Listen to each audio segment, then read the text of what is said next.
I know you. Do you know me? I know you. Don't you know what that means? Am I crazy for having a practice that focuses on infidelity? Is that nuts? Is that, I mean, I want to do the hard work, and I don't think it's nuts. Because, as I tell people, I'm a person, I shovel rocks. There's a big old rock pile, I move it from here to there. I'm a simple man. I move rocks. So this is a big old pile of rocks that's very obvious to me that I can help move. I had a couple last night, and they've been dealing with recovering from infidelity. And one of the big things ongoing is understanding the limitations of the betrayer and supporting the person who's been betrayed. So it's like, how much are you able to show up actively, regularly to support the betrayed in healing, right?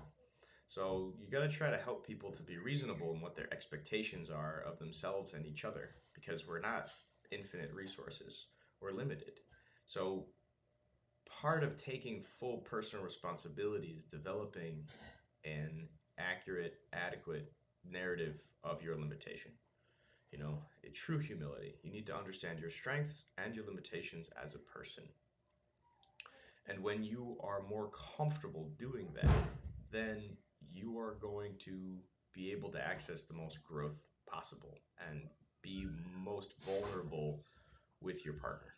So if you are afraid of, or avoidant of, or contemptuous of your own limitation, you're going to have a hard time showing up regularly to do the work, because the work is looking at your limitation. That's what it is. It's saying, I know that I'm limited here. That's why I'm doing the work, right?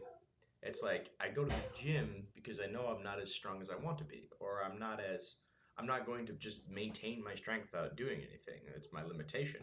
It will degrade if I don't maintain the work, because I know that I'm limited, right? So for some, this is very difficult. Um, and it's the development of humility. Our brains don't like to be wrong. Our brains don't like to be weak. We don't want to perceive our limitations sometimes, because the very admitting of its existence is admitting a potential danger, threat, inability to move forward or take care of yourself. So there's a vulnerability to foster, both in your own psychology with yourself, your relationship with yourself, and in your relationship with your partner. It's like, ultimately the best conflict is being deeply vulnerable with one another. You point out your own limitation and you lift up your partner's strengths, and you do this for each other, so that conflict becomes very, very safe. My 2-year-old is honking the horn, and I have to go deal with it. But that's what I wanted to say this morning. Yeah, you've got to develop that narrative of humility and be deeply vulnerable, both with yourself and with your partner. And sometimes that personal psychological development can really get in the way if you're not willing to face and deal with your own limitation.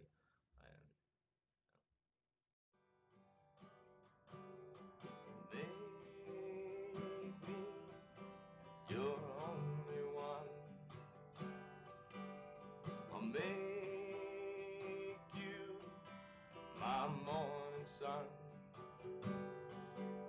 'Cause I know you, you know me. I know you. Don't you know what that means? I love you. Do you love me? I love